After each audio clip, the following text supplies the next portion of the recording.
Okay, good afternoon, everyone. I'm going to call this meeting to order of the Sacramento Transportation Authority and the Sacramento Abandoned Vehicle Service Authority for February 13th, 2025 at 1:34 p.m. If the clerk could please call the roll to establish a quorum. Member Desmond? Here. Member Dickinson? Here. Member Hume? Here. Member Kennedy? Here. Member Kent? Here. Member Maple? Here. Member Maple? Oh, sorry. I heard Rachel. Member Kelsey Nelson? Here. Member Rathal?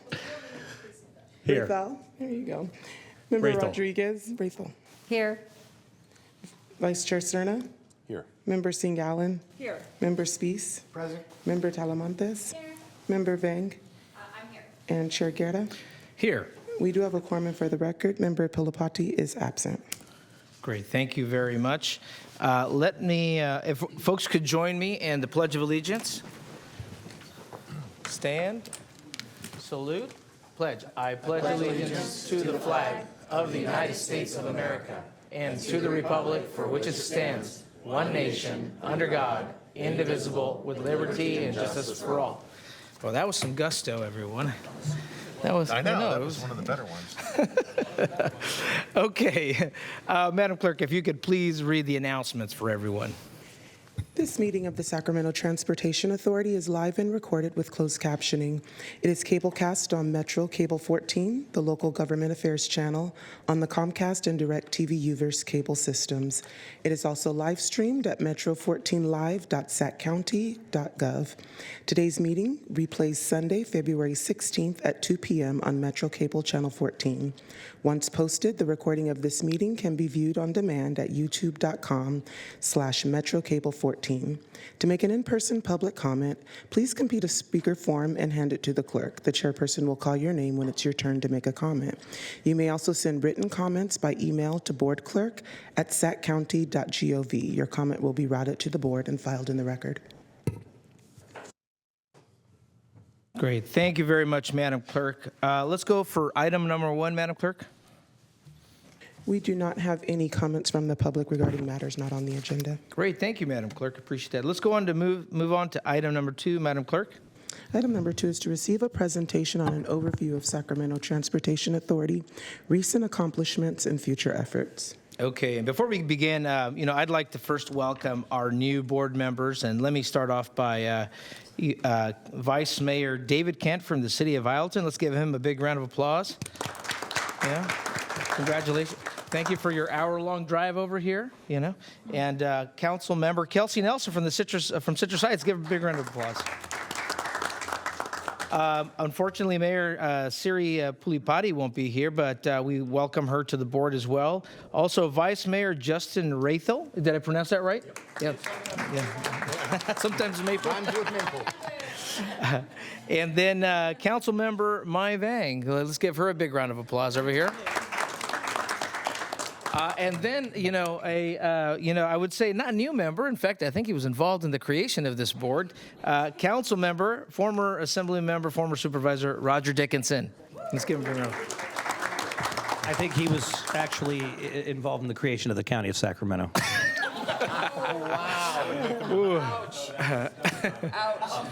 I'd also like to make a special recognition and thank Supervisor Rosario Rodriguez. She was former council member on this board and now supervisor. Let's give her a round of applause. Yes. She didn't have a choice being on this board. It's part of the job. So, For me. Okay, let me turn it over to our executive director for a short presentation. And as he's coming up, I know the city council has closed session today at this afternoon. So that was called recently. So we'll have to make sure that we get to that meeting. So thank you. Okay, we're going to provide an overview of Sacramento Transportation Authority, kind of recent accomplishments and what to expect here in 2025. So an overview. So we're created in 1988 as a local transportation authority with the creation of Measure A, the original Measure A. Our mission is to secure funding for local transportation needs, and we are a independent local government. There are only 3 staff, but we do have support staff that we get from the county as well. Some of the strategic goals that we adopted as part of our last budget process, build public trust. We want to show that we are a steward of taxpayer dollars. We operate efficiently and we educate the public on our programs. We also want to develop great relationships. Transportation funding is complicated, and we need to make sure we have those good relationships in place with both electeds, partner agency stakeholders, and the regulatory side. And then finally, align transportation priorities with funding. So we want to assist agencies in maximizing the existing funding through Measure A and our development impact fee. We want to advocate for agencies' transportation priorities, and then we want to position those priorities for additional funding. So there's three main program areas for STA. There's Measure A, there's the Freeway Service Patrol, and then there's the SB1 Local Partnership Program. So for Measure A, this was a ballot measure in 2004. It was overwhelmingly approved by a 75% approval rating. It's a half-cent sales tax measure. It goes for 30 years, from 2009 to 2039. Current tax revenues are approximately $175 million a year, and development impacts fees are around $6 to $9 million a year. And essentially, it funds transportation projects and programs in Sacramento County, and programs often refers to some of the operational programs we have relates to transit. And the funding goes through a very detailed expenditure plan as well. So all the funding is allocated in a very precise way, and it was part of the voter approval. We also have an independent taxpayer oversight committee that kind of oversees the expenditures, make sure they align with the expenditure plan and the ballot measure. We meet almost monthly with that committee to make sure that they're abreast of all the information. Then our administrative expenses are capped at 0.75%. So that's the high-level Measure A overview. The other thing that we do is we do the Sac Metro Freeway Service Patrol. We have a fleet of 15 trucks that basically operate in the AM, PM peak hours. They're on basically every major freeway in Sacramento and Yolo counties. Primarily as congestion management, but also from a safety standpoint. The idea is we want to be able to help people and within 10 minutes get them off the road, whether we tow them or we give them a gallon of gas or we help fix their flat tire. We do approximately 30,000 assists per year with our towing contractors, which saves thousands of hours in traffic. It's extremely popular with the public because it's a service that is really no cost to them, but it definitely improves public safety and congestion management. And then we partner with Caltrans and CHP to help run that system and oversee it. We have funding from both CVR Safe, which is managed by SACOG, as well as the State Highway Fund funds the program. So that's Freeway Service Patrol. Then finally, let's talk about local partnership programs. So this is this program was created with Senate Bill 1 in 2017. It's to reward agencies like us that have a sales tax. And so there's $200 million annually. Those funds are split two ways: one formulaically and the other competitive. Formulaically, SDA gets basically almost rewarded with funding. So we have about $6 million every 2 years that we can utilize. It requires a 1-to-1 match, and then SDA is responsible for programming those dollars. And so we anticipate that happening this coming year. And then on the competitive side, we have around, every 2 years, about $175, $200 million total competitive available that we can compete for. And so it's for construction only. It's a 1-to-1 match requirement, and SDA is responsible for prioritizing, which we just did that last year when we submitted the Transforming the Sacramento Region project, which is a joint SAC-RT City of Citrus Heights project. So a little bit about recent accomplishments, and I kind of align these with the goals. So the idea is we want to build public trust, right? And so how do we do that? We do that through website improvements, what we've made in the last year. So our website's been refreshed. We've expanded our social media. We've hired an intern to help us on our social media channels. We try to get some positive media coverage, and then at these board meetings, we try to show that we're a fiscal steward of all the funds that we receive. And then we also are working on those relationships, right? Continue to maintain those through recurring events and meetings. And then finally, we're trying to align transportation priorities with funding. So we've done that this last year in a few different ways. I want to highlight a few of those. So the SACOG regional funding round changes. So at staff level, we advocated for a road maintenance only category because that's a big need for Sacramento County. We advocated for farm to market roads to be eligible. And we advocated for a STIP intra-county funding, so keeping the STIP funds within the county. And those are all changes that were made with the update to the SACOG's funding round. And then ensuring funding eligibility is another thing that we're doing. So there's efforts ongoing on US 50, 99, and I-80.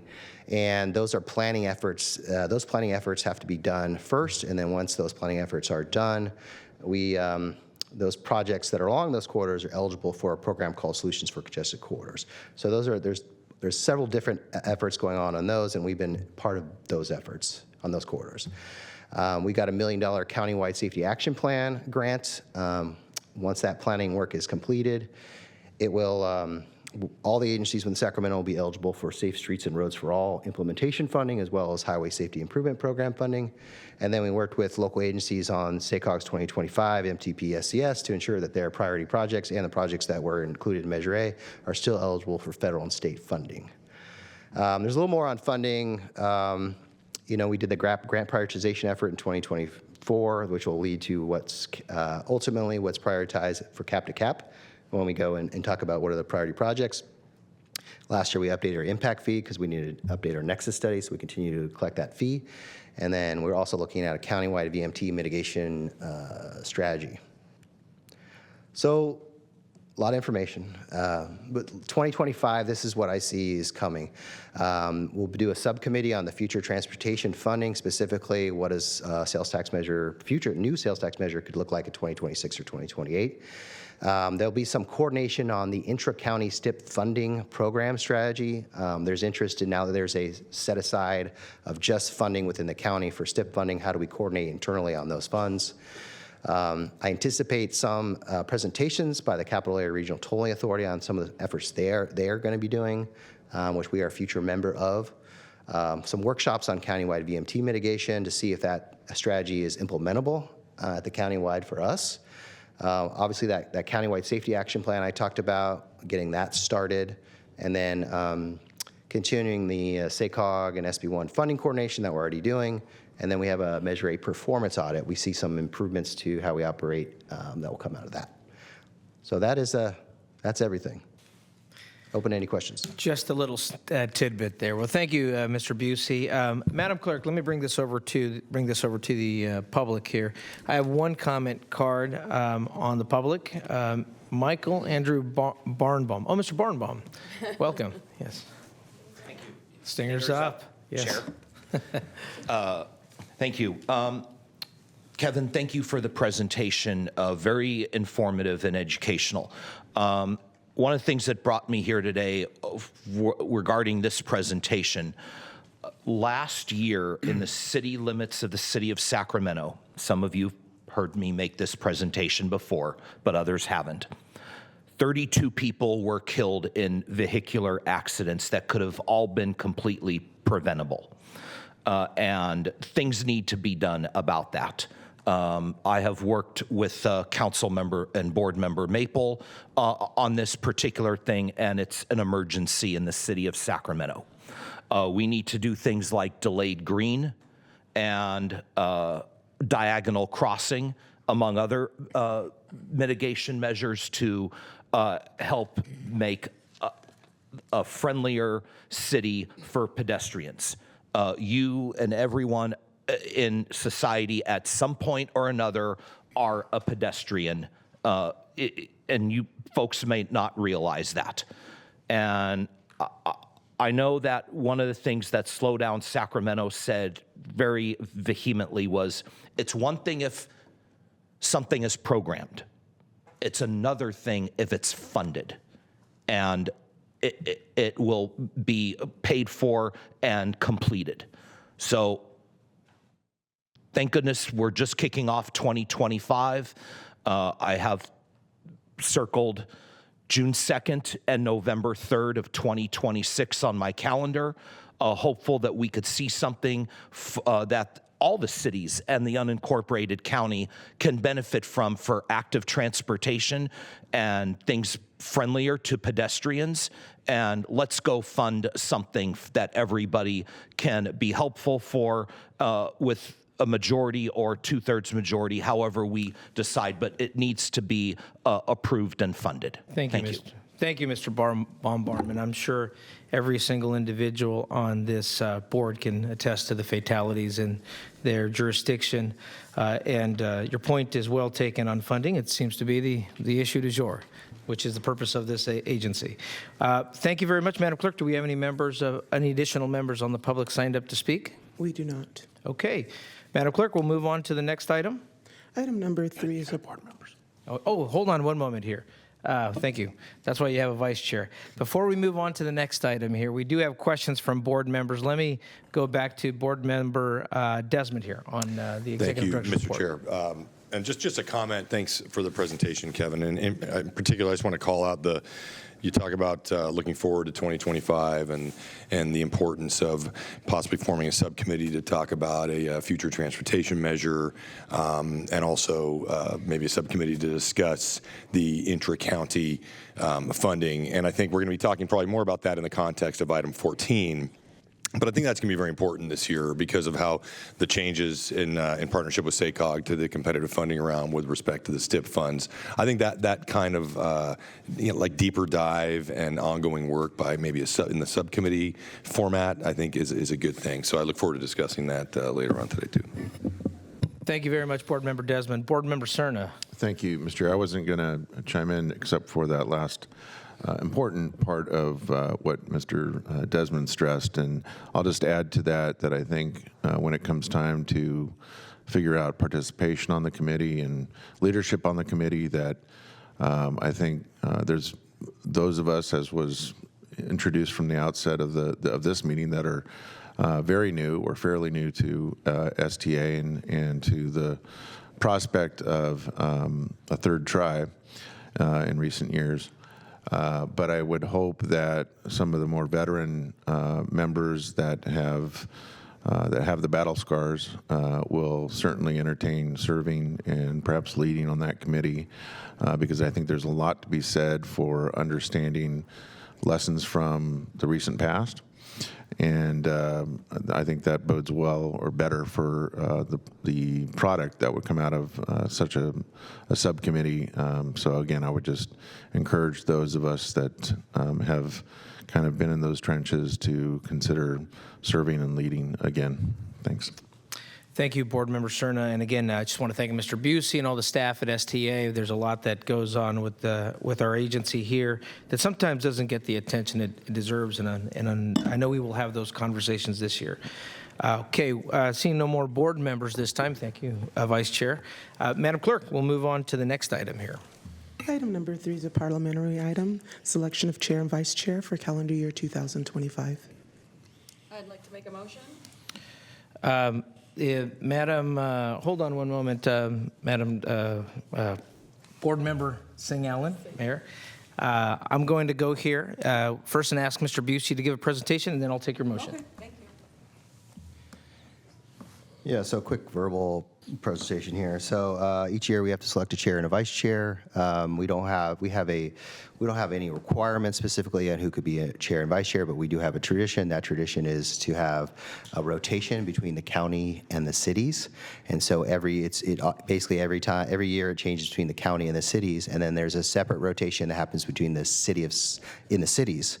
So it is between city of Sacramento and the smaller cities.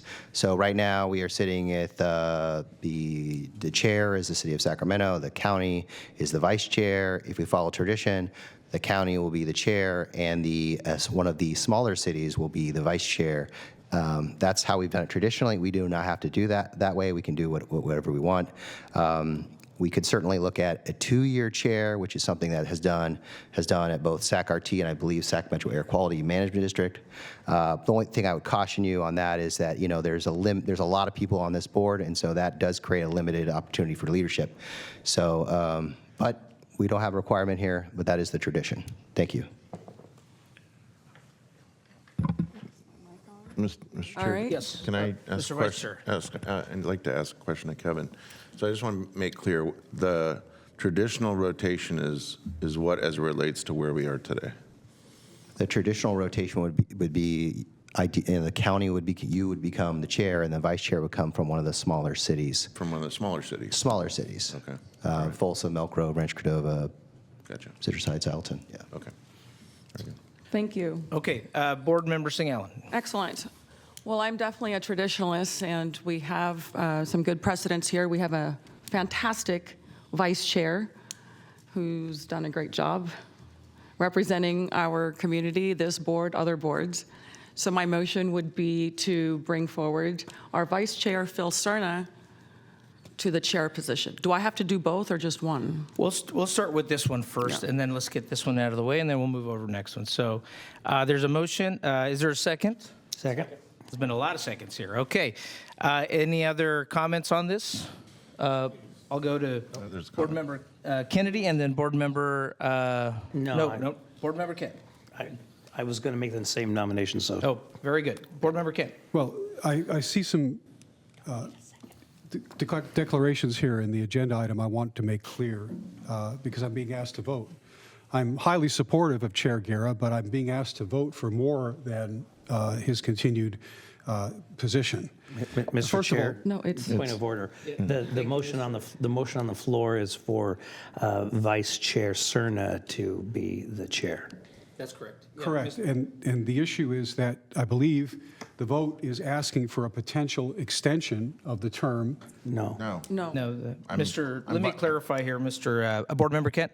The current motion on the floor and the question is approval of a nomination for Board Member Cerna to begin as chair of the board of chair of this board. That is the question.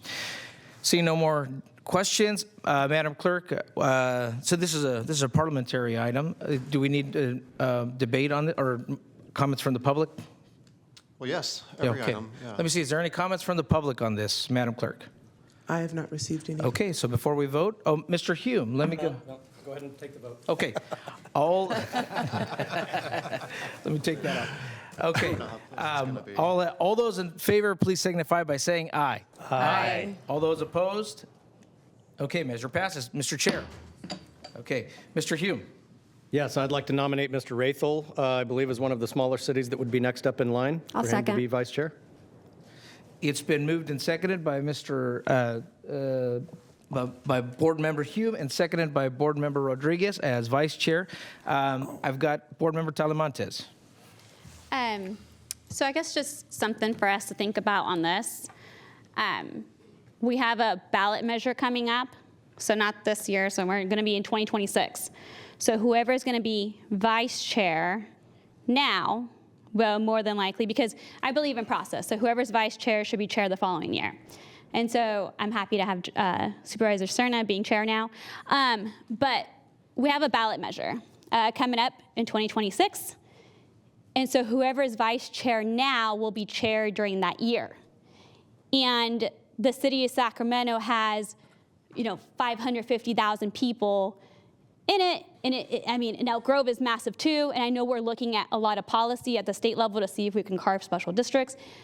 So I want us to think about us as a board nominating our vice chair now will be chair the following year. So even though I'm supportive of process still and having it be one of the smaller cities, I don't know if it'd be beneficial for this next year to have the city of Sacramento be the vice chair this year, and then the following year could be a smaller city, just because of the ballot measure, just for that reason. So something to think about.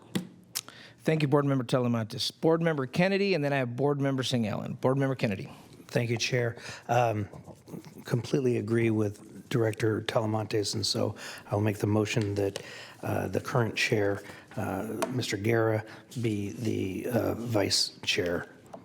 That's a substitute motion, right? So, well, no, there are nominations, so we'll take one before the other. I took that as a motion. So let me Hume. go to council here. We Council, have- we had a motion by Board Member Hume and a I second. took it as a motion, so I see yours as a substitute. So we take yours first if you Okay. get a second. Very well. There's been a substitute motion I'll never argue with being taken first. by Board Member Kennedy, and is there a second to that? Second. It's been seconded by Board Member Dickinson. I didn't see you back there. Thank you. Okay, so let me move over here. We have comments here. Board Member Singh Allen, and then Board Member Hume. Board Member Singh Allen on the substitute motion. Okay, so my general comments. I respectively agree with what Director Talamantes' assessment in terms of having a strong voice. But we don't actually know that we're going to have a ballot measure. We're still going to go through the studies, so that assumes that that's actually happening. As I recall, when I was chair, we had a subcommittee that worked on the sales tax measure, and the board led as a group, but a lot of the expertise came from the committee work. So, I mean, I think we're assuming a lot that that's actually moving forward. We don't know that. Perhaps it will, perhaps it won't, but the studies aren't there yet. So I think in the interest, and then we're also assuming that our friend from our smaller city won't be a champion for it. So I think that that's a big assumption too. So I respectfully would disagree that we need to have someone from Sacramento lead this right now. I think we can cross that bridge in a year because, I mean, we don't have to follow the process then, but let's get to the point where we know there's going to be a ballot measure. And those studies, we looked at it last time and the studies showed otherwise, in which case we will have dismissed this fine gentleman here on some assumptions. So I respectfully think that we should move forward with our original motion forwarded by Director Hume. Thank you, Board Member My Singh comments. Allen. Let me move this over to, I've got on the speaker list Board Member Hume, Board Member Kennedy, and then Board Member Cerna. Let me go over to Board Member Hume. And for the new board members at Education, the STA Board did authorize a subcommittee that will be appointed by the chair for this year. That committee has not been appointed for that Board Member Singh Allen commented. Board Member Hume. Thank you. I didn't expect this to be a controversial motion. I was just going through tradition of what was laid out by the executive director. But I will say, I just want to point out something that Mr. Busey did say, and that is relative to the size of this body and the limited term of elected office, that, when you have such a large board and you keep cycling through the same people, there's a chance that folks will serve here and never be able to ascend up to leadership. So that's why I am in support of mixing up the players as we go along. Okay, thank you, Mr. Hume. I've got Board Member Kennedy, then Cerna, then Rodriguez. Board Member Kennedy. Thank you, Mr. Chair. And I'm not necessarily speaking on the motion, but around the motion because of the comments that have been made regarding a potential ballot initiative to be on the ballot. First of all, serving as chair on this board, when we looked at the last time we were potentially going to entertain a ballot initiative, and then COVID hit, so we scrapped all of that. But I can tell you, as the chair at the time, it does take a significant amount of time. Work very, very hard to make sure that the public is adequately educated on it. A lot of the education which comes before it's an initiative, because once it's an initiative, we're out of it anyway, will come under our new chair's purview. And Mr. Cerna, of course, there's nobody on this board better than going out and selling the value of this than Mr. Cerna. And then the following year we would be basically out of the campaigning as a board legally. We cannot do that because we've moved from education to campaigning. So I think that as far as a board, as far as a ballot initiative goes, it's actually much more important who the chair is, which we've already taken care of, than it is who the vice chair is. That's just my experience. So therefore, I've already made my motion. I'm not speaking on behalf of one or the other, but I just want to give that historical perspective.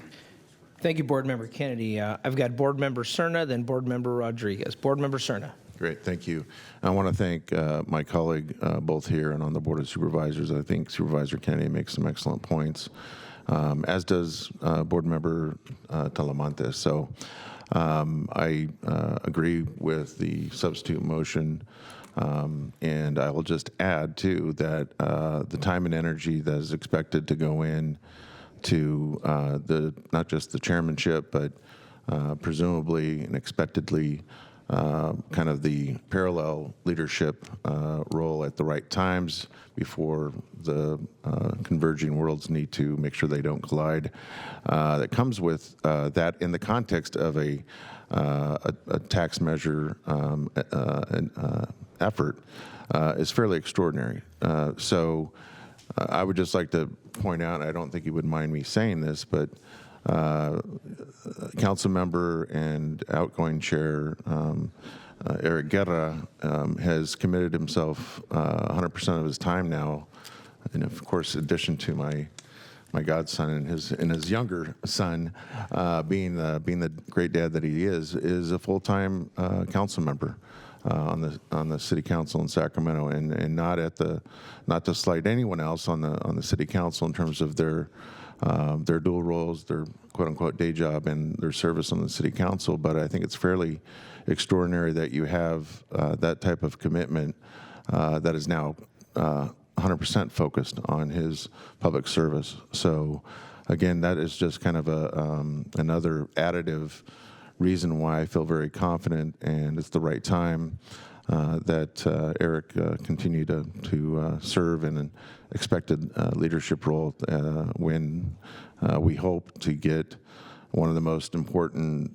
tax measures probably in most of our political lives, not just on the ballot, but successfully through the electorate, and making sure that the details of that are where they should be, so that it doesn't take a lot of convincing, and that the public that we're charged to represent understand not just the need, but the benefit that they will enjoy for generations to come. So again, I'm very supportive of the substitute motion. Thank you. Thank you very much, Board Member Cerna. I have Board Member Rodriguez, then Board Member Dickinson. Board Member Rodriguez. I just want to give some feedback. I do believe in being able to develop leaders on our board, but I just want to give a bit of a testimony on Justin Rathall, who I've known about 10 years. He is an excellent leader. He's been on our county planning commission and our city planning commission for probably, well, I don't know, maybe something like 8 years. He's been chair of those two boards for several years. He has sat on the chamber board and the economic development boards for the city of Folsom, and he was a strong advocate of Measure G. Actually was a champion of it in this past year. So experience is something he definitely brings to this board. He is a petroleum engineer by history, but he has also built businesses, very successful businesses in the city of Roseville and the city of Folsom. So we're not getting somebody who's fairly new to this process. And if I were to describe his leadership, I would say it's very dynamic, he's relentless, he's very thoughtful, and he's very strategic in his approach. So if he were to sit as vice chair, I think we would be very pleased with his leadership. Great. Thank you very much, Board Member Rodriguez.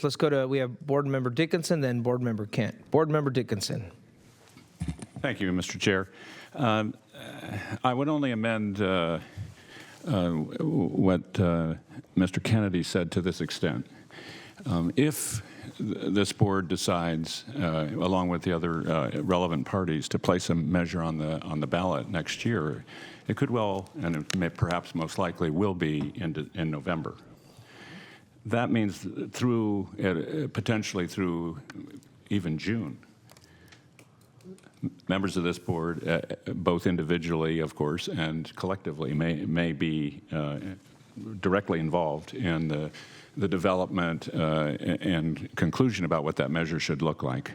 So I do think in that respect, thinking about that potential, who becomes the chair in 2026, is significant. And so recognizing that transportation funding is among the more complicated worlds.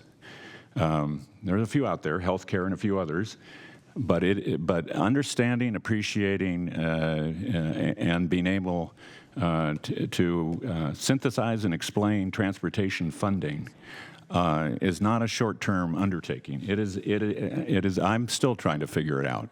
and I've been at it since the county started, according to Mr. Kennedy. 175 years. 175 years. So from that standpoint, I respect the qualities and characteristics of all on this board, but I do think that it would be advantageous to have someone who has faced these issues directly before on behalf of this board and in his other capacity. And so that's why the suggestion of having Mr. Guerra serve as the vice chair with the expectation of serving as chair next year does make sense to me. Thanks. Thank you, Board Member Dickinson. I've got Board Member Kent and then Board Member Cerna. Board Member Kent. Thank you. I'm going to try to conform to point of order here, and I just want to try and understand again. The rules for proceedings allow for the nomination of Chair Guerra to continue, but it's not traditional. And if I look at the list, this would be the first time that we've had a serving member extend for another year. Is that correct? No. No. Well, hold on one moment here. Mr. Cerna, Board Member Cerna, did you want to comment on this item? I just want to make sure that Mr. Kent understands that we're past the consideration of Mr. Guerra continuing the in your words, extension of his chairmanship. That's already done. Now we're talking about whether or not he is. We're giving arguments for and against nominations between two individuals on the board for vice chair. Okay, thank you. And let me bring this to, I'm going to ask council. Was that correct, council, on the rules? That's correct, and there's no automatic promotion from vice chair to chair. There's going to be another vote in 12 months. That's right. We'll do this all over again. So, yes. Okay, good. Did that answer your question, Board Member Kent? Thank you. Thank you. Okay. I've got Board Member Cerna, Board Member Vang, and then Board Member Desmond. Board Member Cerna. Thank you. Just another. I didn't mean to begin down the road of reciting your CV in total here, but I think another important characteristic and capacity in which our outgoing chair and prospective vice chair has, as it relates to the sensitivities and delicacies of tax measure, is the place from which you can speak with some authority. And I just want to remind everyone, too, that besides his full commitment to service on the Sacramento City Council, he's also given of himself to serve on the California Air Resources Board. And I think that is going to be an important place from which to be able to speak from authority from a carbon reduction standpoint and VMT reduction standpoint, and maybe even bringing some enlightenment to committee members if he serves on the committee and the general public about those aspects of transportation as it relates to the future of Sacramento County. So I just want to make sure people understand that element of your service as well. Thank you, Board Member Cerna. I have Board Member Vang, then Board Member Desmond. Board Member Vang. It feels good to be back. Kevin, I just had a quick question as well as a returning board member on STA. Is that in the next year or so, are we going to be working on bills as well to go through the state, like just several bills, whether we move forward on a ballot measure? Yes or no? Yeah. Yes, we have a bill that we're moving forward with this legislative session. It was approved by the governing board in November. Yeah. And then as far as the ballot measure discussion, I mean, we have the subcommittee that was created but not formed. So we'll have to decide, the timing of that is interesting, right? We'll have to figure out, hopefully the subcommittee process will figure out a path forward. But timing is always interesting. Will it be 26 or 28? Some of that is outside of our control. Okay, thank you so much. Thank you so much, Kevin. I really appreciate that. I think whether we move forward with the ballot measure or not, as Kevin has stated that, we definitely have bills going through the state. My recommendation will be to support the substitute motion. And a big reason for that is not just it's not because I'm a City of Sacramento council member, but I also think it's going to be really important to have a vice chair that has years working in the state. And Councilmember Guerra has over 20 years of working in the building, and we're going to need that expertise as we're working on bills through legislation. And so I just wanted to share that as well. I think that's really important to have someone who has the experience working in the building to help STA move those bills along. And so just wanted to make that comment. Thank you. Thank you, Board Member Vang. Those 20 years went by pretty quickly. Board Member Desmond. Thank you, Mr. Chair. I will say that there are several people on this dais that do have some experience over their legislature as well. I would just mention that. But I do want to underscore, Bill's, our council's point here that whatever, and I didn't expect this to be controversial. I thought the chair nomination was going to be the bigger discussion. Whatever decision we make today, obviously we are not bound to elevate that person from vice chair to chair next year, right? And a lot will happen between now and then, which could inform a decision on whether that person gets elevated in 2026. Okay, thank you. Good point. Great, thank you very much. Well, I haven't had that much of a vice chair discussion ever, I think. And we've all sit on a lot of boards. So clearly, I think, Madam Clerk, I think we're going to have to do a roll call vote on this one here. So first, let's do a roll call vote on the substitute motion and then see where we move from there. So I think we should have the substitute motion. Let's make clear what it is. Oh, yes.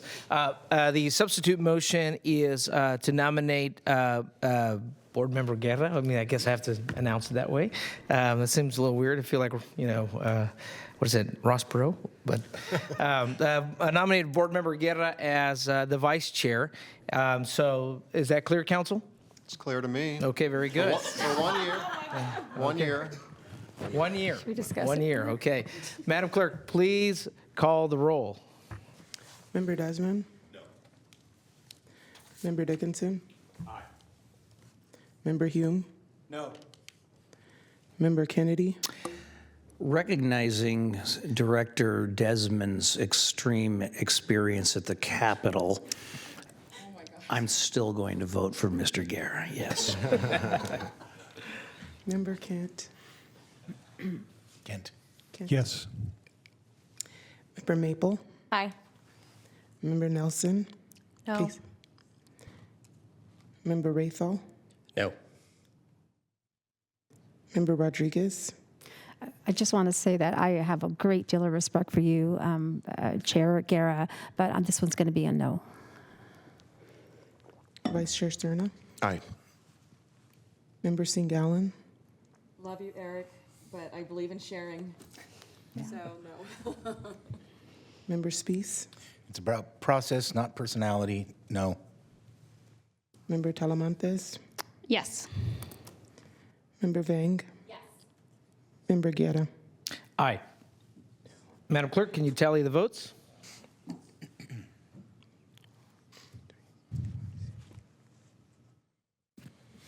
We have 8 yeses and 7 nos. You need 9. You need 9 in order to pass. We need 9. Okay, so that measure fails.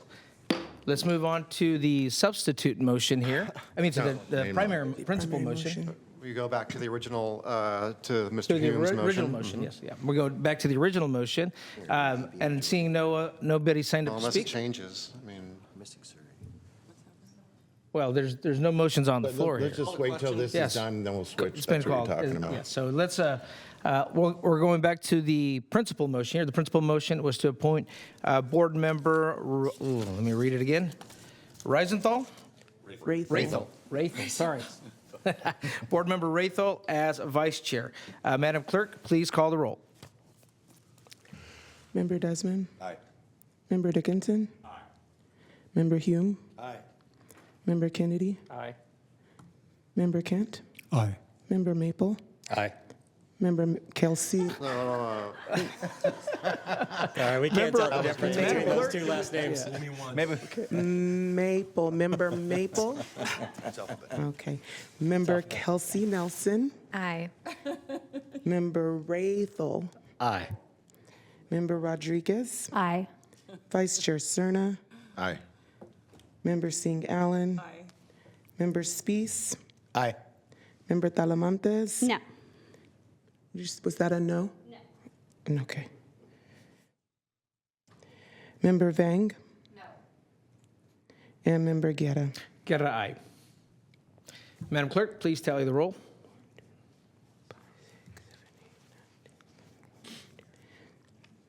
That is 13 ayes and 2 noes. That does pass. Okay, thank you. Measure passes. Okay, that is the liveliest vice chair debate we've ever had, I think, in anyone. So let's move. Exactly. Chair Guerra, if we could just take a brief recess so we could just rearrange the dais really Yes, quickly. that's what I was going to just say. Let's go ahead. All right, I'm sorry. Do we need to do that so the vice chair can sit here as well? Otherwise, just give me the gavel. And don't, No, I think it's the way that It's the moving the chair and the vice chair, but so that they can. all right. Yeah. Okay, that's fine. And also, yes. Here. So we're going to go take a brief recess, or no? Just a 2-second recess. 2 seconds. 2 seconds. Well, we'll give you 15 seconds here. We'll take a 15-second recess, everyone. This is the time to make some changes.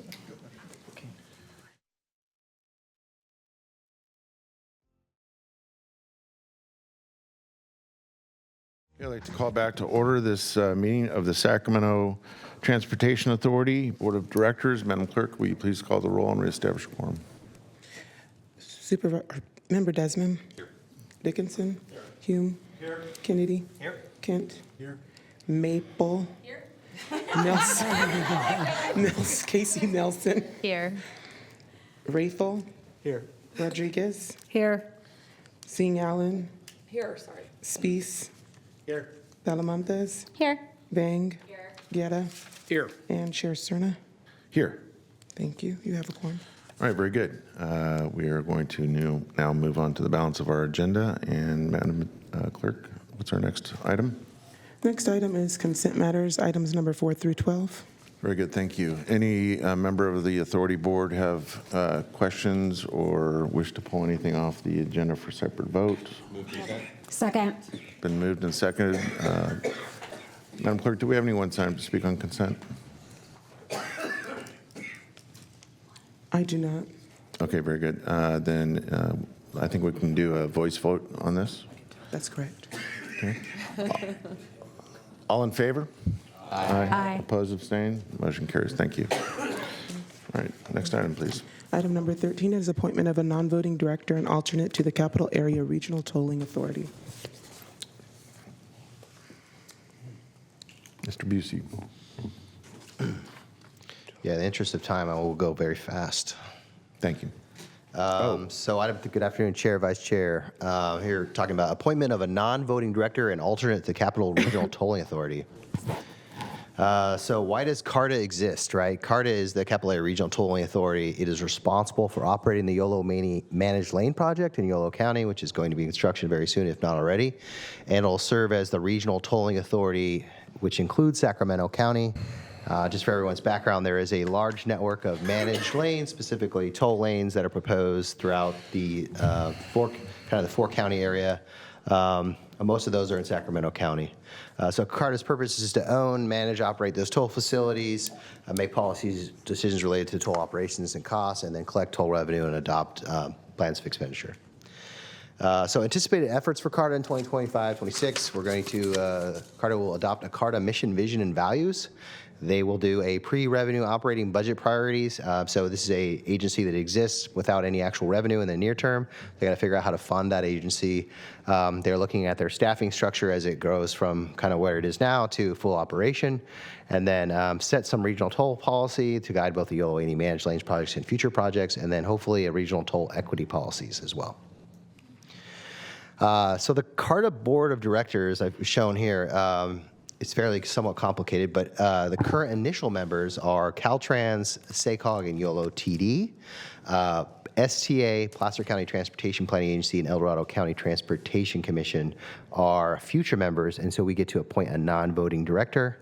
The other non-voting members have appointed their executive director. For us, we appointed Erguera this last year. So non-voting director appointment can be either governing board members or STA staff. So when and where the meetings are gone from quarterly to monthly because there's a lot of policy decisions need to be made. It is the third Thursday of the month at noon. And board meeting locations are SACOG's offices.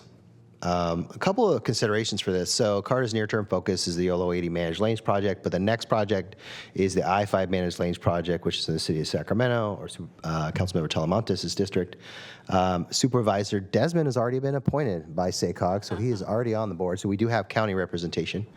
And then from talking with Carter staff, they would prefer an elected, because if you looked at the board structure, it's a variety of electeds there, so it would make sense for us to appoint someone at equal level to be part of those discussions, especially when we have a non-voting director. They're already limited. And there are also, because of a lot of policy decisions that need to be made in 25 and 26, they would recommend a 2-year appointment if feasible. So the recommended action is appoint a non-voting director from the city of Sacramento for 2025 and 2026, but contingent upon no change in the appointment to Supervisor Desmond, because we want to continue to have a balance between, I think from a staff standpoint, we have the balance between the county's interests and the city's interests. Potentially, SACOG could change their appointment next year, and if that does happen, we revisit it. And then we'd also need to appoint a non-voting director. That's the staff recommendations. Open to any questions. Thank you. One question. So the recommended action before this board is to collectively appoint that alternate, correct? Correct. Okay. And appoint a non-voting director and an alternate. Okay, great. All right, very good. Just in terms of process, if you want to try it a little bit differently on this one, you could just take nominations and find out, if there's interest from more than one person. The word nomination right now is just making me flinch. So. Okay, when I say nomination, I mean informal. And motion is the formal nomination. All right. So if you just want to discuss who, if more than one person is interested in being this director or alternate, get it out there. Thank you, Mr. Burke. Rich Desmond. Thank you, Mr. Chair. My thoughts exactly about the nomination, but partially to restore my recently damaged relationship with my friend Director Guerra, I do nominate him to remain as the member from the city of Sacramento. And I think the reason is Carta just got off the ground. We just started it. We only had a few meetings, and I think at this point, certainly important to keep that continuity at least for another year. So I nominate Director Guerra. I'll second that. Well. Oh. I'll make a motion to appoint Director Guerra, Council. Is there a second to that motion? I seconded it. Okay, it's been moved and seconded for the appointment for Director Guerra to serve as the principal non-voting. Is that the right term to use? And no alternate along with that? Well, we got others in the queue. Unless Director Desmond wants to make it a combined motion? No. Seeing that, okay, so thank you for that. And Director Hume. Thank you, Chair. Can I just ask a question? Who is our current alternate on the board? Karina Talamantes. That's who I thought it was. So in risk of sullying my relationship with Supervisor Desmond, I remember the last time that this came up, Director Talamantes really wanted to be on this board, and we had a long discussion about it only being a one-term rotating seat so that there wouldn't be. So this is no offense, and it's ironic that this is on the same agenda, but it's not a personal thing. I would make a motion for Director Talamantes to ascend. And in order to further alienate myself from Supervisor Desmond, I will second that motion. All right. So now, let me try and clarify as we go along. So now we have a principal motion that would seek to reappoint Eric Guerra as the principal non-voting member, and it's been seconded. Now we have a substitute motion for the same post for Director Talamantes, and there is a second. So please, those of you in the queue, please try and make that clear when you choose to speak. And Madam Clerk, Phil Pluckybomb's not here. Is there any way to clear that? Oh my goodness, that's hilarious. Who's Phil Pluckybomb today? No.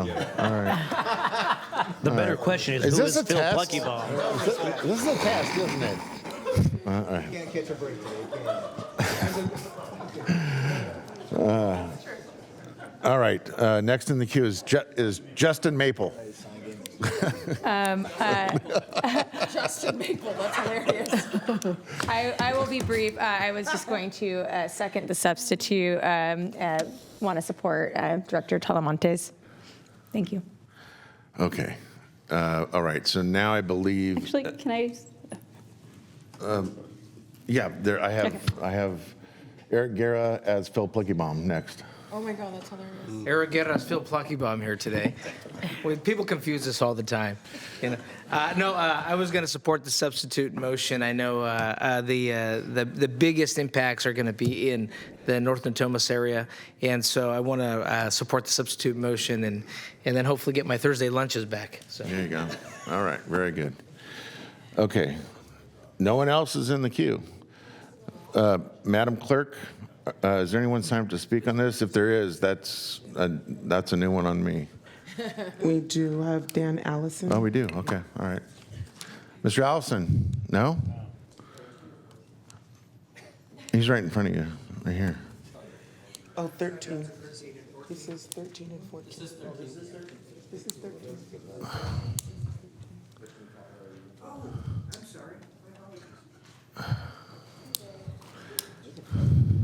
All that board discussion confused me.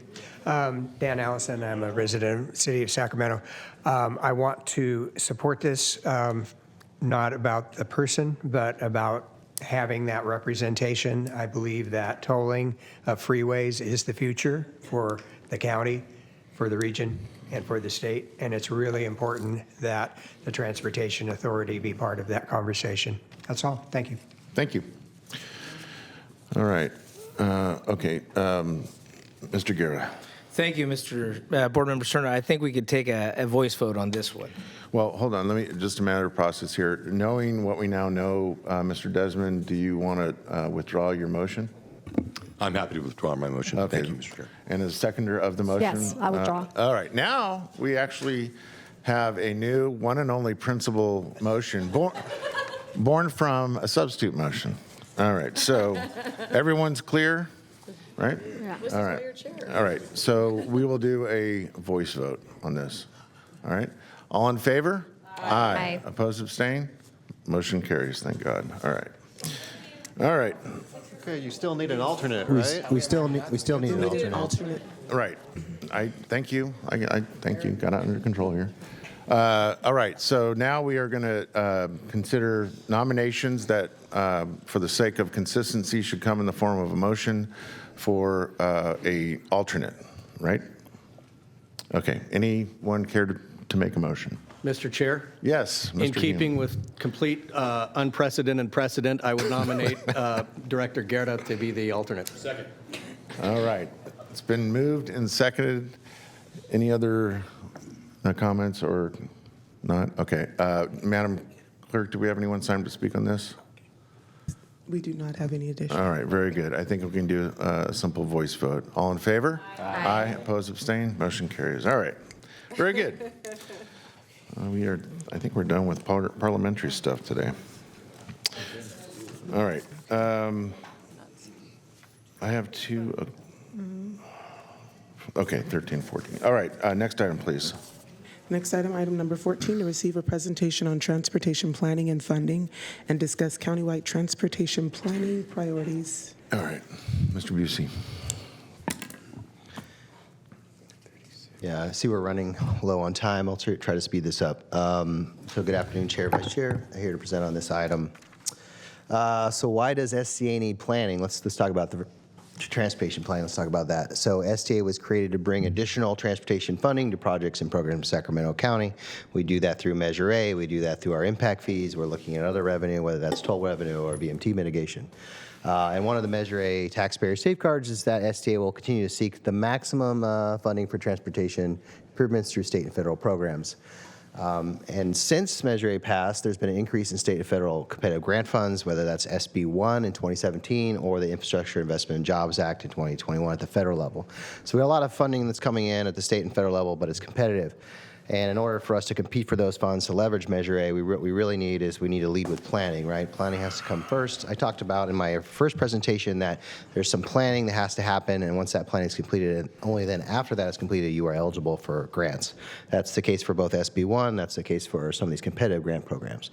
In addition, some of these grants are they are expensive to put together. It could cost upwards of $100,000 to put a grant application together, especially at the federal level. They want to see a benefit cost analysis. They want to show how you're meeting all the grant criteria. There's a lot of planning, sort of outreach coordination that all goes into putting those applications together. So what are the transportation planning interests? So when I met with staff, what did I hear from them as far as their interests, right? So it was they wanted to improve coordination and collaboration amongst transportation agencies. They want to align transportation priorities between jurisdictions. A good example of that is the Stockton Boulevard BRT, a multimodal partnership. Identify and develop countywide priority projects for partnering. A good example of that would be the farm to market route work that South Sacramento County is looking at. Partner and collaborate with adjoining counties in SACOG. A good example of that is the partnership with PCTPA that we have to do the update to the Placer-Sacramento Gateway Plan, which would make us eligible for certain SB1 funds on that corridor. And then implement federal and state grant strategies to advance local priorities. We've been doing that to some degree. Ensure a fair share of federal and state funding. We've been doing some of that, working with SACOG. Develop a shared vision for the county's transportation future. That's something we probably haven't really done. We're starting to do that now with the countywide safety action plan, but we could go further in that regard. And then obviously closely coordinating that vision with SACOG's regional plan. So how is transportation planning funded? Just kind of a high-level overview for everyone. So there's non-competitive state planning funds, there's competitive planning funds, and there's local planning funds. So at the non-competitive state planning funds, there's two main sources of that. There's STIP, or State Transportation Improvement Program, and then there's the Transportation Development Act. Those are the two funding sources. And the agencies that receive the non-competitive state planning funds are the regional transportation planning agencies, the county transportation commissions, which are SACOG created, or SCAG created, sorry, and the county transportation agencies, which exist within MTC, the Metropolitan Transportation Commission.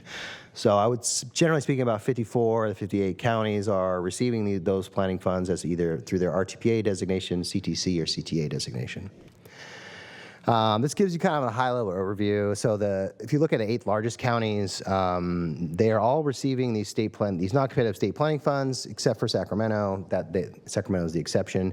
And so when you're looking at a competitive grant environment and you're trying to position projects for funding, specifically Sacramento is a bit disadvantaged in that area.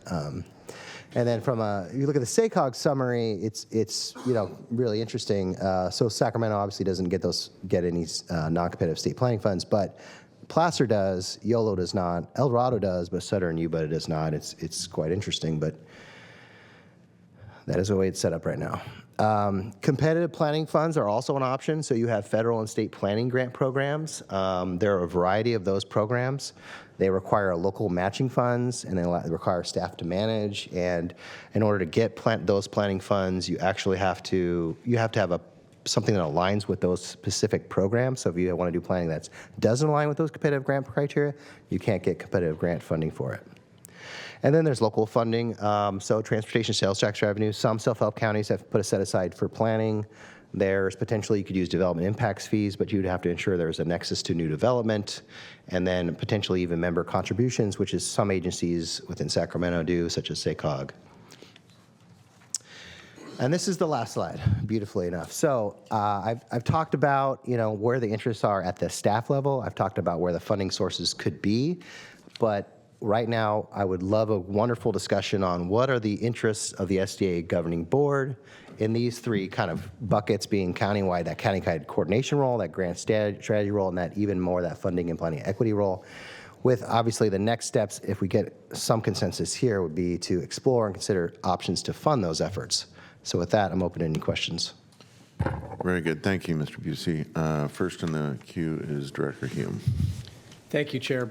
First of all, I just want to congratulate you, Kevin, for the staff report. I think it struck a very informational tone. It presented things in a factual manner in order to have a conversation. And I know that there's a representative from SACOG in the room, as well as RT and Paratransit and potentially other agencies who either are involved or benefit from the flow of partner agency dollars to the region.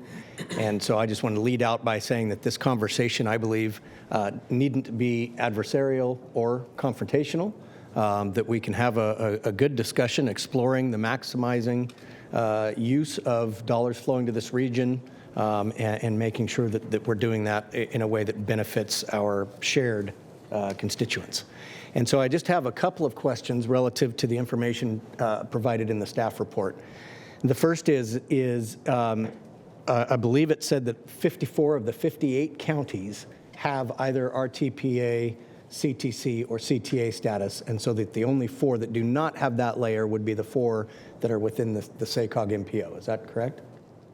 Yeah, that's correct. And I will just quickly note, and I forgot to, is we have a contract with Celia McAdams behind me, who is the former executive director of PCTPA, who can answer, if we get really into weeds, we got her as support. So, but yes.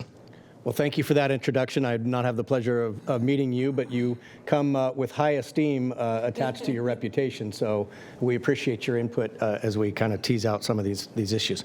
So of the 3 options, 2 require statutory legislation or some sort of enabling document. 1 is a regional agreement that would be struck, the CTA. Who would be the signatories to that regional agreement?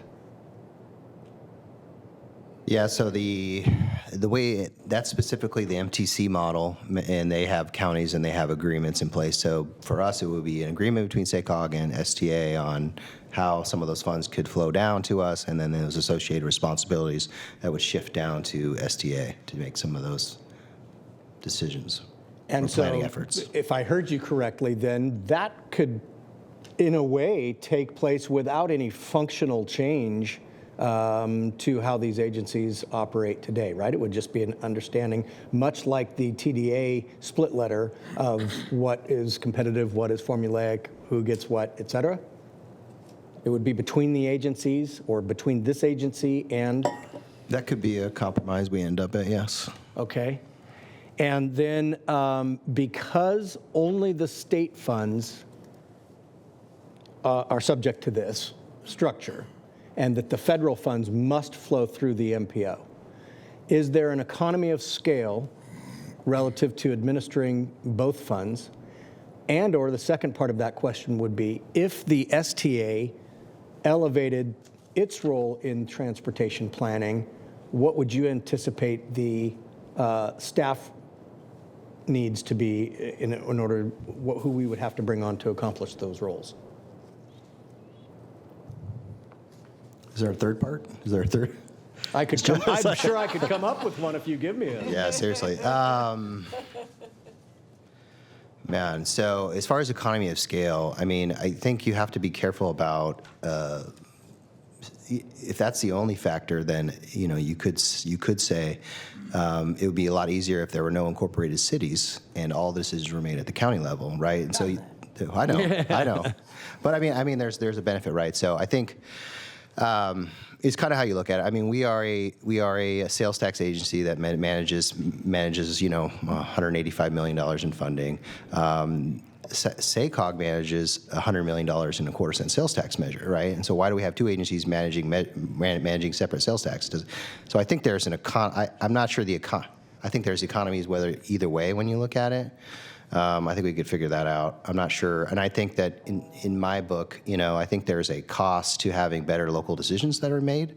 I'd rather pay a little more to actually feel like we have a more buy-in to the decisions that are made than anything. I think that's relevant. And then as far as staffing, I mean, we have 3 staff. But if you look at like El Dorado and Placer, I think they have like 5 or 6. And I think there's some overlap already with what we have. So, I mean, we're talking about 2, maybe 3 more staff, maybe, depending on where we get, how much we do. Okay, so then by that answer, you kind of lead me into my next question, and then that's it, and I'm curious to hear from my colleagues, but would this agency be able to morph into a CTA? Yeah, I think that would be feasible. I don't think that's a concern. Yeah, we should be able to. CTAs are basically joint powers authorities that are created between the counties and the cities that receive both federal and state funding down from MTC under a specific agreement. I think we could obviously morph into that. Okay. Thank you, Chair. Supervisor Desmond. Thank you, Mr. Chair. And first, I'll just start by saying, and maybe I apologize for perhaps an inartfully made motion a few months ago has resulted in an awful lot of discussion by an awful lot of people. But I think it's actually really healthy, and I do really appreciate the staff report, Kevin. And I think we probably haven't had this discussion enough, really, among the Sacramento County collectively, jurisdictions, and it's an important one to have. Kind of what is our role at STA vis-a-vis SACOG? Are we getting our fair share over time? And I think that for me, I've been on the SACOG board for 4 years, and we've had this discussion at SACOG. We've had this discussion. I've had a discussion with other members on this dais here at the SACOG board about that very thing. About hey, look, our first loyalty is to all of us. I think our jurisdiction in Sacramento County, but we also understand the importance and the value of regionalism. We're not willing to sacrifice our own local jurisdictions on that altar of regionalism, but it is extremely important for us to maintain that commitment to a regional approach through SACOG. And I think with that in mind, with the assistance and collaboration of SACOG and a lot of other jurisdictions, they started redoing the competitive funding round, how they handle the competitive funding round. I think in light of some of these concerns coming out of Sacramento County jurisdictions, and I will say that I'm extremely pleased on how far we have come with SACOG. And, Mr. Corliss is out here, and I know he'll be offering some public comment.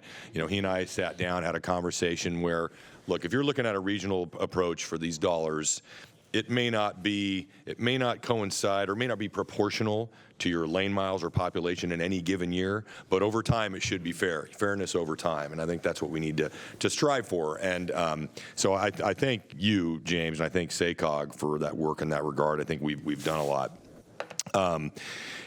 I also really appreciate Supervisor Hume really zeroing in on that CTA issue, because that's something that I really looked at too. I mean, correct me if I'm wrong, Kevin, but there's a huge difference between an RTPA and a CTA. Is that correct? There's a difference. I mean, there's a difference. Yeah, RTPAs have certain authority that we would not have. I mean, or that a CTA would not have. Specifically, they're eligible to compete for certain competitive programs, and I think they handle like the SB 125 differently. But okay, yeah. Well, that also underscores, I think, the fact that this is not a conversation that's going to be done today. There's a lot of complex nuances to this discussion, but I'm interested in that CTA model. Is that because you look at that chart, it looks like we have nothing in Sacramento County. Well, we do. We have SACOG. We participate in SACOG and have a good and I think really improving relationship and partnership with SACOG, and a recognition that there should be fairness over time, and the dollars that should come to Sacramento County for us to debate on how those dollars get spent. So I would like to see, Mr. Corliss, when you do come up and offer public comment, I hope you can maybe comment on the CTA and perhaps, I forgot, former RTPA. I would like to hear your comment about that as well. So I'm going to stop there. You want board direction on these three, kind of objectives. I would say I'm interested in all three of them. And I think we should continue exploring really all three of them. And I think this is something that really screams for maybe more discussion by a subcommittee or something. But I'll stop there and look forward to your comments and additional comments from the board members. But just really want to thank you for bringing this up and really appreciate the discussion. Great. Director Kennedy. Thank you, Mr. Chair. I had a lot more things to say before my colleagues did, but First of all, I'll agree with Mr. Hume in saying that I did appreciate the tenor and the tone of the staff report in being that it was informative without being in any one direction and pushing the board, because this is something that we need analysis of. I agree with Mr. Desmond in that I think this has been posed as, status quo or RTPA. And I don't think that's the question that we should be having in front of us. I think that there's other options that could get us closer to where we want to be as an organization, the STA, for funding our local jurisdictions. I think that regionalism is extremely important, and it's losing its popularity. But when it comes to particularly a transportation issue, transportation does not respect political boundaries, and so I would be very sorry to see if this organization or any of the organizations that many of us sit on would lose sight of the fact that we have to plan transportation on a regional basis. That being said, what I would like, and we're not taking action here today, but my direction as one board member would be that we look at what our options are. First of all, it needs to be delineated what it is that we want to achieve by this. Are we trying to come up with a solution to a problem we haven't defined? I kind of feel that way. So I want to identify, what is it that we're trying to do here, and be very clear about that. But I'd also like to look at our options between status quo, the way it is today, and RTPA. I think there are other options in between there, maybe more than 3, that we could look at as a board and consider. And I'd really want to see, really nail down pros and cons of each one. As I said, Mr. Busey, I completely appreciate what you did put together, but it's not something we could make a decision on by any means, right? And so if we were to make a decision, I'd need a lot more data on, why this is good for this organization and our individual jurisdictions, and why it's also good for the region, because we have to maintain a vision on regional planning when it comes to transportation. Thank you. Great. Real quick, before we go to our next commenter here from the dais, just another time check. We're going to lose 5 members of this board here in probably 15 minutes. So keep that in mind. Director Singh-Allen and Director Kent, who I accidentally took out of the queue, but I'm putting them back in. So. Thank you. With respect to Director Desmond's comments and even Director Kennedy's comments, we do want to have, I think, a more thorough discussion and get the data as we explore funding sources. So while there's no action item before us, can we form an ad hoc committee of 5 members to do the deeper dives, perhaps, and then provide a report? I mean, I'm thinking out loud here, but procedurally, legally, can we form a subcommittee to study funding options? It's not an action item, but I would say to form a subcommittee with, no explicit direction on where it's supposed to go, I would say yes. Without it being agendized? If there's no substantive action taken and just a subcommittee. That would give us a report back, presumably. Yes. Okay. Okay, so I guess I'll make a motion then to form an ad hoc committee. It's not a motion because it's not agendized, right? Right. How do we do this? How do we have an ad hoc committee? I think. Would it be direction to the executive director? Okay. I think it's general direction. I will articulate it with Mr. Busey that take a poll of folks afterwards. Doesn't have to be today from here, but talk to individual board members to see if they'd prefer to serve on this ad hoc committee that is not going to produce anything in particular other than information back to the general board. Yeah, this is great information, so thank you for providing this and providing it as information only. But based on the comments that I've heard, I definitely am supportive of having this ad hoc committee so that we can have a more thoughtful conversation and look at all the pros and cons and all of the data-driven decision-making that will go into what we ultimately may do in a year or so, or wherever it leads. Maybe it leads nowhere. So that would be my preference. Okay. But thank you, everyone, for their comments. Great. Thank you. Director Kent. Thank you. So in the alphabet soup of funding sources and the directed graph of their disbursement, I'd just like to offer a general metaphor. When it comes to funding sources for the region, I prefer to collect more but not play a diversion game.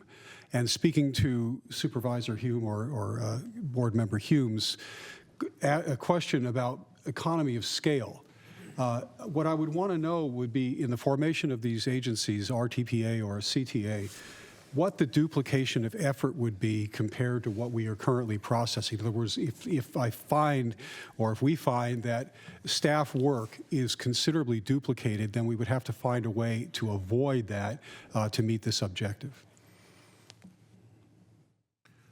Is that a direct question to our Executive Director? Yeah, I'd like some advice on what you think the duplication would be and whether you think we can collect more without diverting from one side or another. Yes, I will reference the current model where Placer County and El Dorado County operate as RTPAs with SACOG, and they have an MOU in place on how everything will work. And because of that duplication of effort, there is money that flows from the RTPA to SACOG to do certain work that makes more sense at a 6-county region, 6-county level than at a 1-county level. So that's how they balance it currently. I would assume, depending, that could be an option for us as well. And I would just add to that I suspect that a ad hoc committee might dive a little deeper and give us some nuance to it. All right, Director Guerra. Thank you very much, Chair. I do also think that as we attempt to pontificate on the board here, I would encourage us to work with the professional advisory group. We have a group of DOT professionals within our own jurisdictions who do this work already, and they are coordinating. And so, again, I think this is a good exercise for this board to discuss.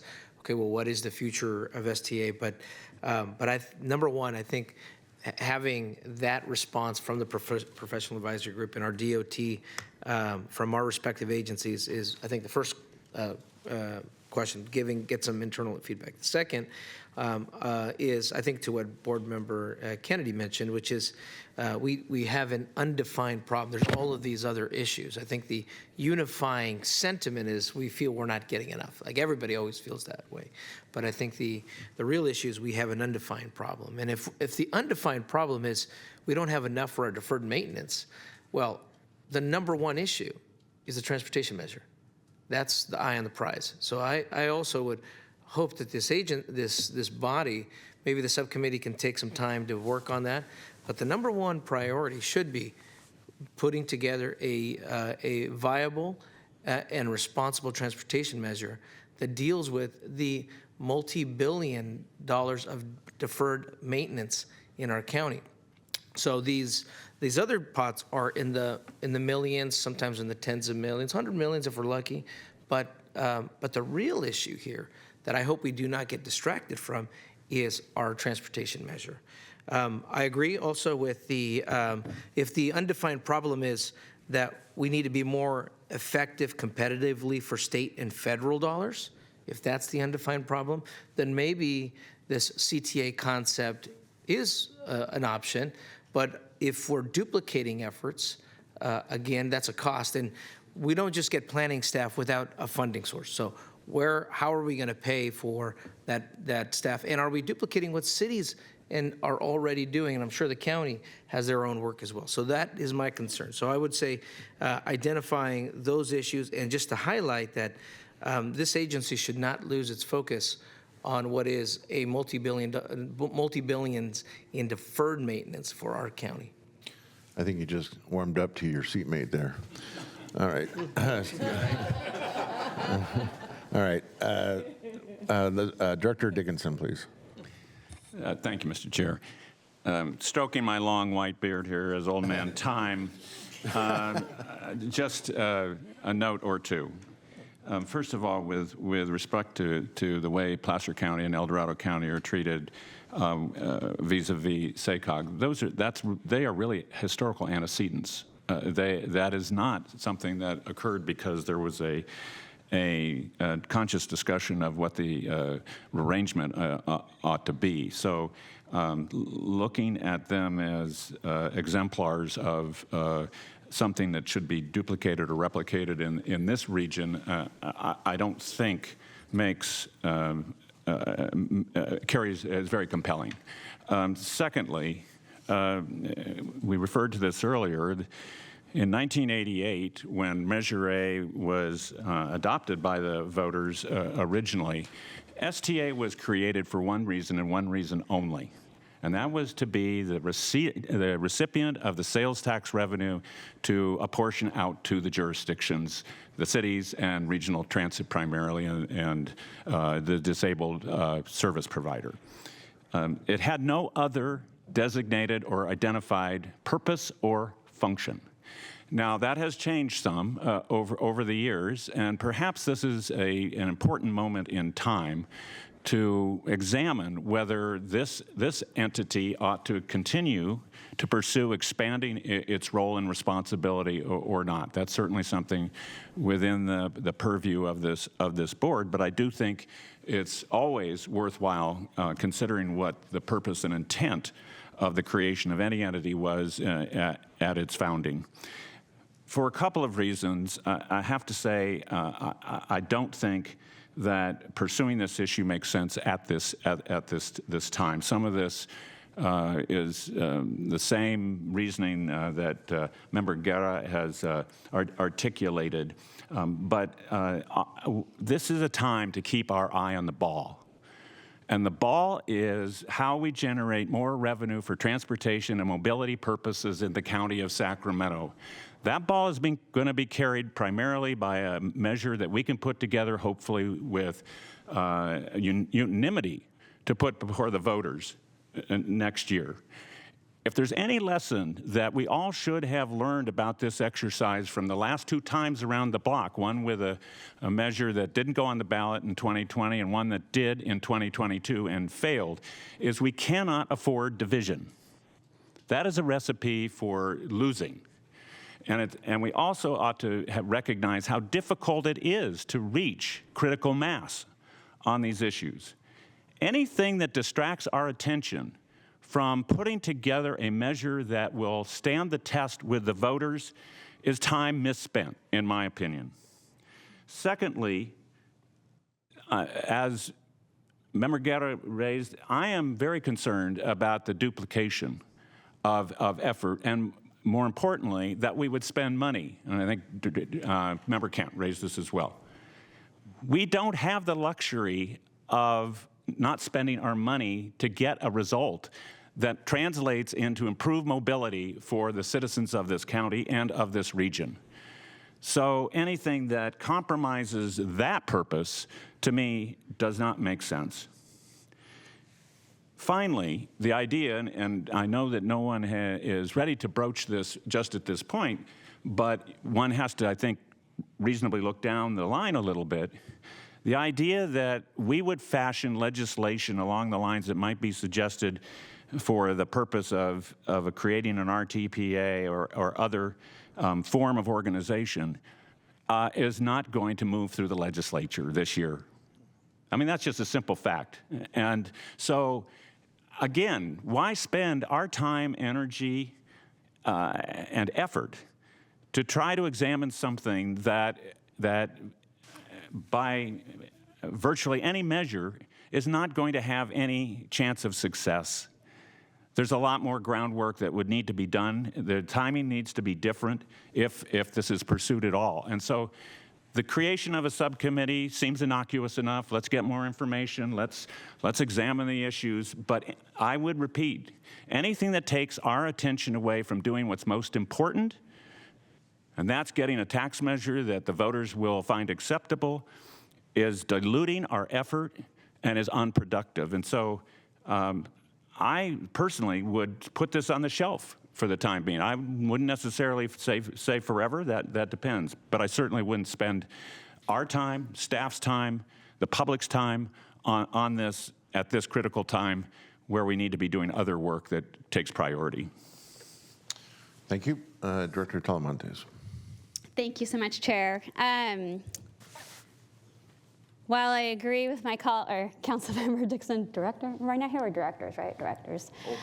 Director Dickinson, I agree with having a focus on Measure A, 100%. I mean, that should be front, mind, and center. But, in the last 2.5 weeks, I have learned more about transportation funding and how RT, SACOG, and STA work together, and about RTPAs and CTAs than I've learned in the last 2 years as a new council member for the city of Sacramento. And so even though I'm hearing from people and I've learned from the grapevine that it's a terrible idea for X, Y, and Z reason, my mind will always be curious. Well, what if?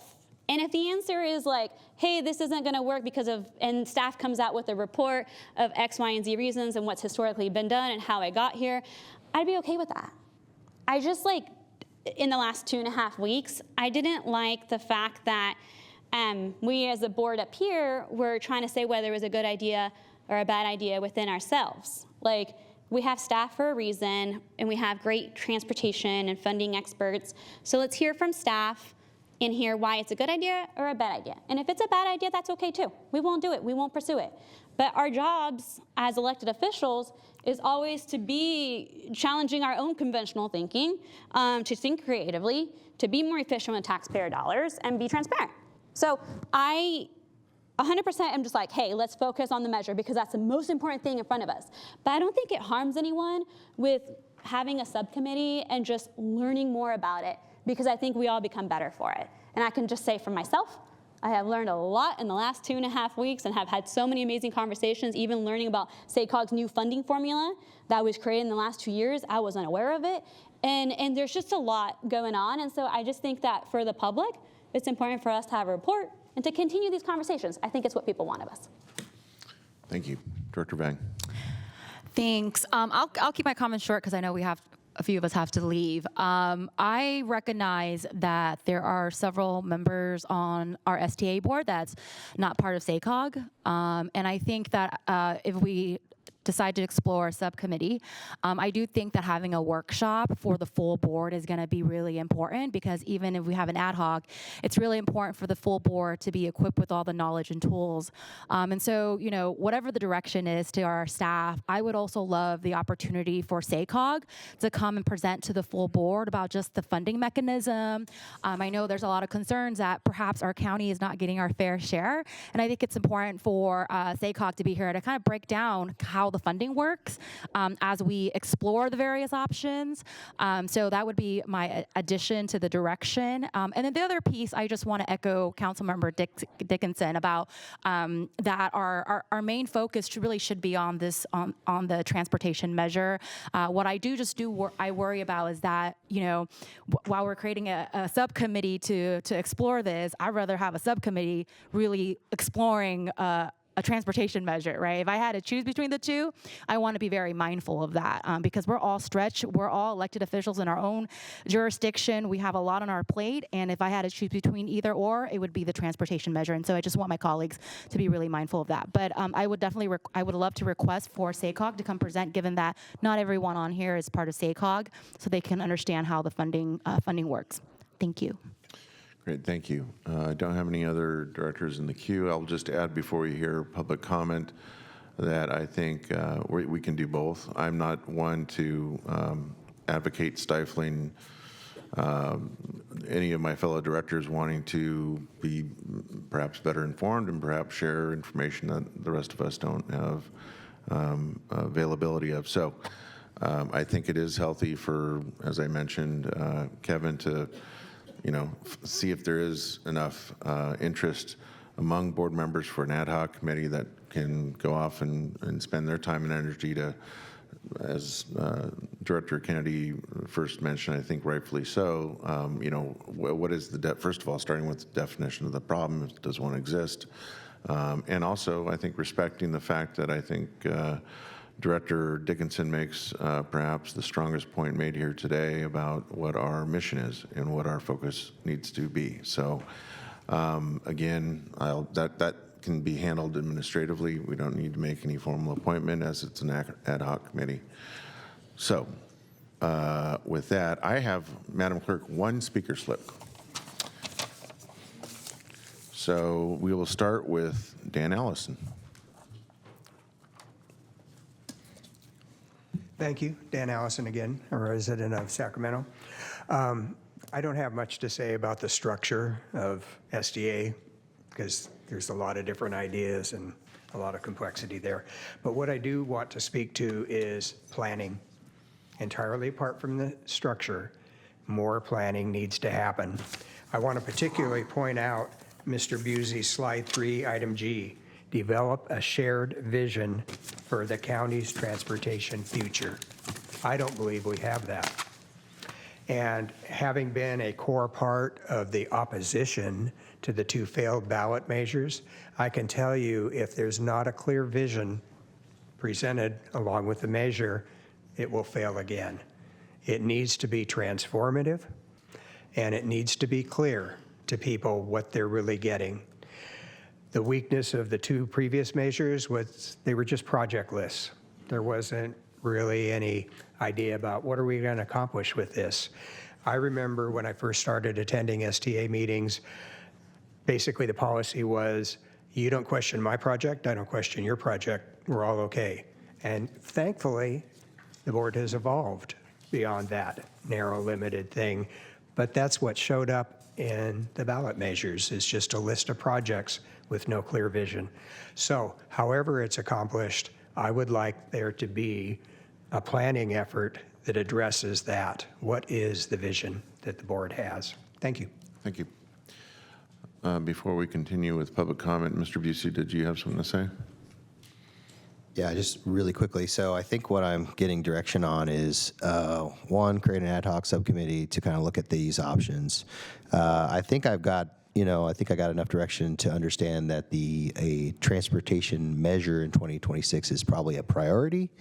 And so this ad hoc would be a little bit of a sort of on the back burner, but continuing to meet. But the priority is the new measure.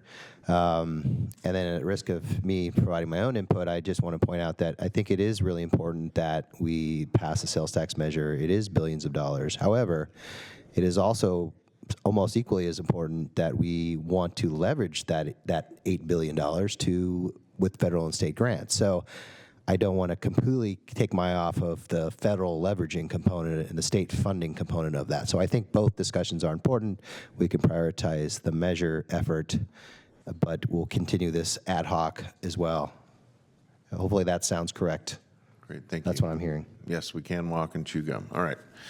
Mr. Corliss.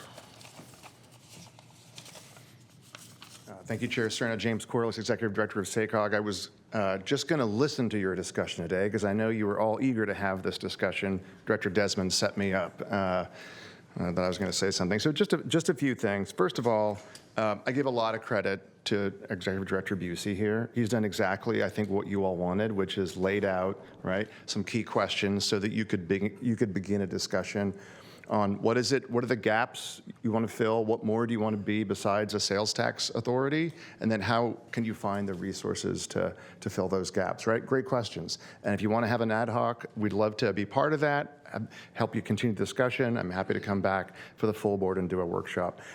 So great memo. I will say the attachment that shows Sacramento County kind of NA, it's almost like you're orphaned right here in Sacramento County. Nobody's looking after you. I think that's just a little misleading. We are the RTPA for 4 counties. In the Bay Area, their COG, MPO is the RTPA for 9 counties. And in Southern California, they're the RTPA for 6 counties. And as Director Dickinson said, in some ways, Placer and El Dorado are a historical artifact from the 1970s. And we're also the MPO.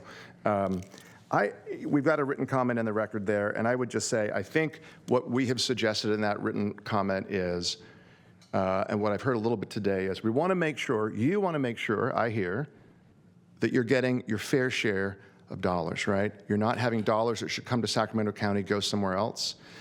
As Director Desmond said, we've just spent 2 years with the SACOG board, Director Busey, and every single other public works entity in the we've never done this before. We've revamped our entire funding round.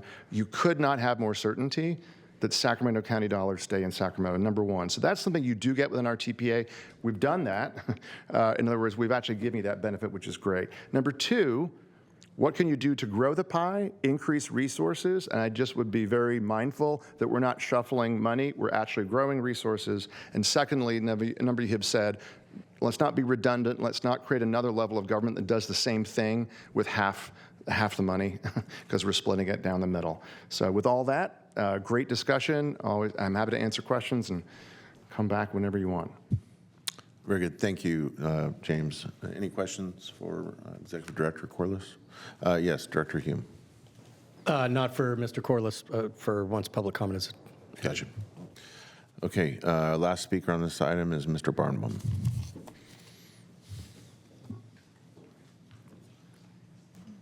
Thank you. Excellent presentation by Executive Director Busey and the staff. Just wanted to expand a little bit further on the example given about a county-wide example involving the county and one or two cities. In the presentation, something was mentioned about Stockton Boulevard. And it reminded me to bring up kind of expanding it to regional level to the point Director Kennedy made. And I want to expand on that to mention Santucci Boulevard, Watt Avenue, South Watt Avenue, Elk Grove, Florin Road as another corridor between Elk Grove and West Roseville, and involves possibly the edge of the city of Sacramento and both, of course, the county of Sacramento and the county of Placer. So there's something that could be done on a regional level with one roadway under 4 different roadway names. As a possibility to look into. I like the idea, Director Singh Allen, you brought up about the committees, ad hoc committees, subcommittees. I'd like to maybe expand on that and hearing what Director Vang mentioned. Everyone on the dais is an elected official. They have a lot of schedules and committees and subcommittees to be at. So perhaps looking at having the subcommittees be a combination of elected officials, transportation professionals, and citizens at large. One of the things, if the eye on the prize, as Director Guerra said, is going to be a ballot measure either next year on June 2nd or November 3rd, we need to identify who had opposed the past two, what would get them to go from the opposition to now the proposition, those that would now favor the ballot measure going forward. Thank you. Thank you, Mike. Okay, Director Hume. Thank you, Chair. I really appreciate the conversation today. Again, I think it's one that's worth having, and it's one worth having amicably. And I just want to reiterate that I don't think anything about this conversation or the questions being raised should suggest that anything untoward is happening. But I think it's an important thing to just say, is there some way we could be doing anything better? Toward that end, I'm in favor of keeping all 3 options in play, learning more about them, and I would like to throw my hat in the ring to serve on a subcommittee should it be formed. Great.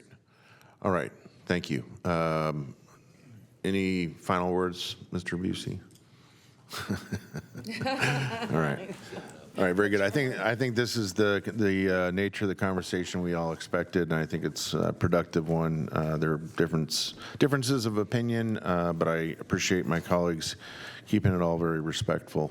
So again, just administratively to put a bow on this, Mr. Busey will be reaching out to those that have expressed interest to serve on this ad hoc committee. And with that, Madam Clerk, can we go to our next item, please? Item number 15 is to receive and file the Measure A sales tax revenue forecast.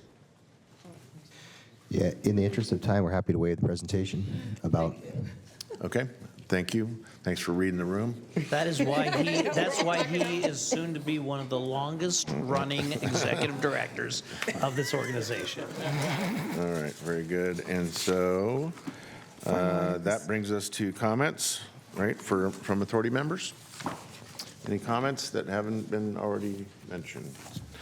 All right, seeing none. I want to thank my colleagues for being here. I want to thank members of the public for your testimony, your comments. Mr. Corliss, thanks for being here and helping us along. And thank you to my colleagues for entrusting me with the gavel for the year. So with that, if there's no further business before the authority board, we are adjourned. Thank you, sir.